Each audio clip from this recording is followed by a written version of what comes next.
Hey everyone, welcome back to another episode of Astro Chat with Cardinal Guzzi. On today's, conversation, we will be talking about the shadow self.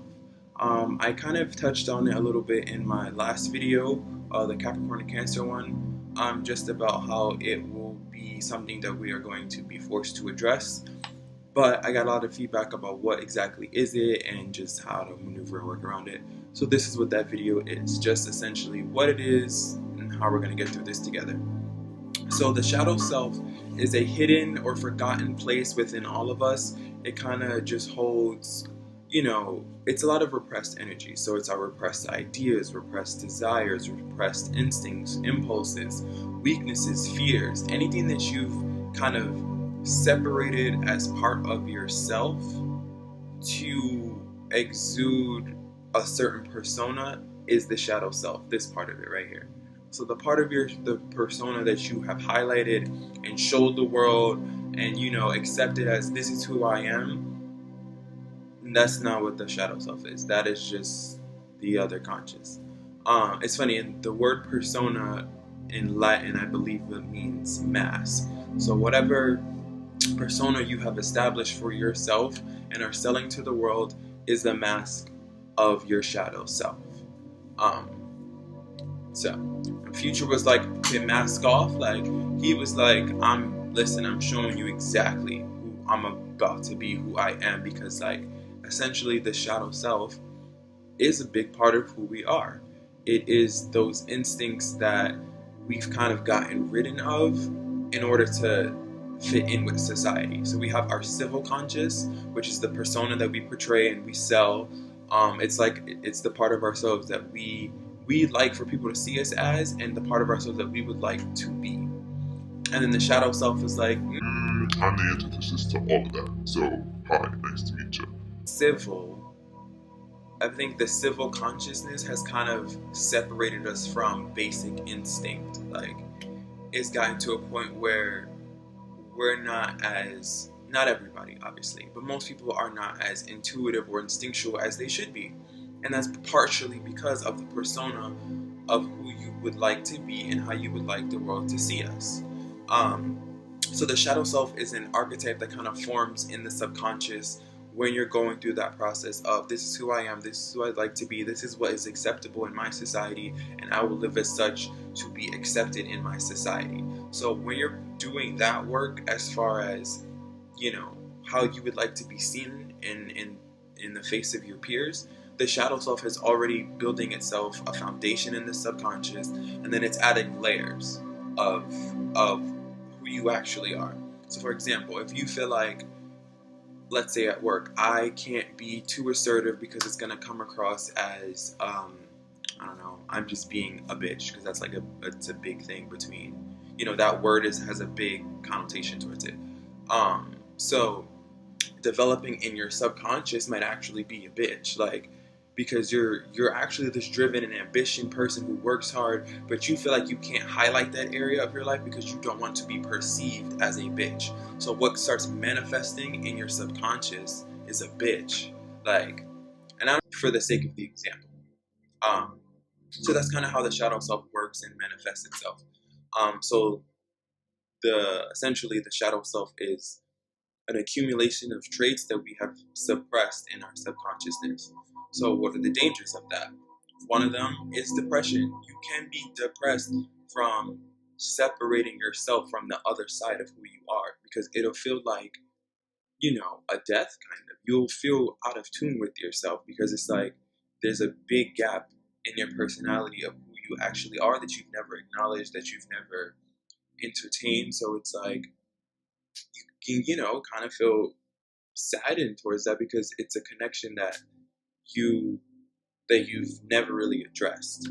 That's one danger. Another danger is, unconscious accidents. Like, you could be putting yourself in situations subconsciously that your civilized conscience would never even think to go in. So if you're a kind of person, I don't want to give too many examples, but just to further elaborate, the unconscious, accidents, you could put yourself in situations where your conscious self isn't the most comfortable, but your shadow self is thriving. Where it's just like, this is the kind of situation that I would never put myself in, but I secretly want to be here. I secretly want to be here. That I secretly want to do this part of you, or I secretly want to be here, or I secretly wish this would happen. That energy and mind right there is your shadow self. That right there, that little voice that's telling you to be a badass is your unconscious self. Another danger is, I would say explosive behavior. Because when it comes to suppressing things in any sense, it always comes out. So suppressing anything really is pointless because at the end of the day, it'll always come out. So I think if you suppress the shadow self, you might be a little bit more prone to outbursts. Excuse me. Whether it be anger outbursts or crying outbursts, you'll suppress to the point of your own limits where you just become explosive. Which is why, you know, addressing that part of yourself, examining that part of yourself, understanding that part of yourself, and accepting that part of yourself is crucial to the development of oneself, crucial to the development of self-love. How could you truly, honestly, and truly love yourself if you're only loving half of who you are? The other half is just as important as the half that you have resonated with. Well, this is who I am. This is, how I'm going to be in society and civil. You have to embrace the shadow self. Like that is the resolution to, getting self-love. You have to embrace the shadow self. If you know anything about balance, like you have to find balance in everything. There's light and then there's dark. There's yin and then there's yang. There's left and then there's right. Like you just kind of have to have the duality of, opposites in order to be full, in order to be whole. I mean, even Jesus had to, meet with the devil in the desert, you know what I mean? He's Jesus, like, he's Jesus, like, he's Jesus, like, he's Jesus, like, what does he have to talk to him about? But no, you have to essentially have that meeting of the forces and like, hey, like we just gotta sit down and try to reconcile some things because like if we're not on the same page, everything's gonna be out of whack. So I think the goal is to accept the shadow self and understand it as part of your own personality, and it is actually part of who you are. Now, accept does not mean indulge into your shadow self. That does not mean go and be more aggressive. That does not mean go and be more promiscuous. That does not mean go and be more egotistical. Like, there's different layers of what your shadow self could be. It could be all those things. It could be one of those things. Whatever the case may be. Don't indulge in that. Like, oh, well, I'm stepping into my shadow self means I gotta be in alignment to really love myself. No. Because now you're just being like an evil asshole. Like, you know what I'm saying? So, if you indulge too much into your shadow self, you can be a demon. You could be a walking shadow if that's really the energy that you would like to create as your aura and persona and how people see you is a demon. By all means, go for it. I think we need more angels, but if that's what you really connect with, I can't stop you from doing anything. However, I will say, to accept it and kind of just sit down and figure out those parts of your personality that that you're scared of, that you don't want to show people, those parts of your personality that make you feel uncomfortable to the point where you feel like if anyone sees this side of me, I'm not going to be okay. All of that energy, that is the shadow self. That is the part of you that you really need to start, building a relationship with, building an understanding with, so that when it comes time to self-love and be, a whole and balanced self, you are now become whole and balanced by taking all parts of who you are, all parts of your persona, and they coexist together in a healthy space. That is how you achieve self-love. That is how you have understanding of oneself.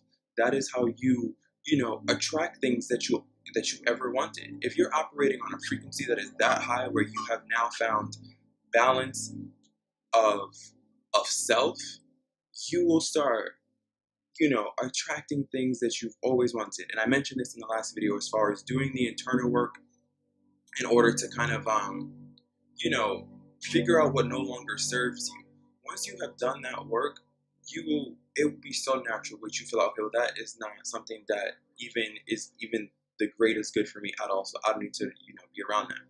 Once you build that self-love, you will start attracting things that are at your frequency, whether it be good or bad, because again, balance, but you will start attracting things at your frequency.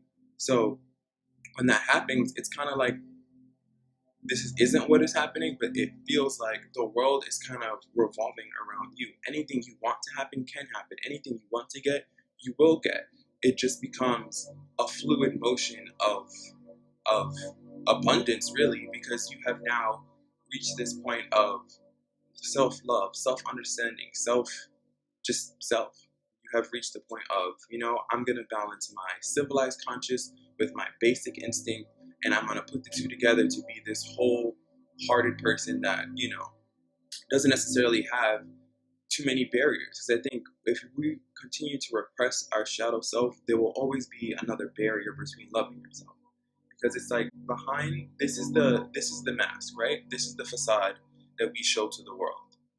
And behind it is all this darkness and layers of who we actually are. So once you bring back the barriers, it gets lighter and lighter and lighter and lighter until you reach the person that is actually within and the shadow that is actually within. And it isn't until those two places kind of meet that you can really be a whole and healthy person. So I would just say, again, embrace the shadow self. What was that like adage thing? Sticks and stones may break my bones, but words will never hurt me. Fast forward to like 20 years later, everybody's words are hitting everybody. So we've gotten to that place now where it's like, okay, well, damn it, everything hurts. So let's be a little bit more conscious in how we speak. Let's be less passive aggressive and more direct. Let's be conscious of our actions. Is what I'm about to do just for me only, or does it have a rippling effect and may hurt some people that I care about? Like, be conscious of what it is you are doing to people and to yourself, and take responsibility in that. If it is wrong, you know it is wrong, you admit where it is wrong. If it is right, you steadfast in, well, this is the belief, that's why I feel like it is right, and you have to kind of take responsibility on all your actions and how they form. So, just to reel it all in and wrap it all up, I want everyone to kind of understand the basics. The shadow self, hidden and forgotten place within all of us that holds desires, weaknesses, impulses, etc. How did we get there? From trying to be a civilized persona that isn't real.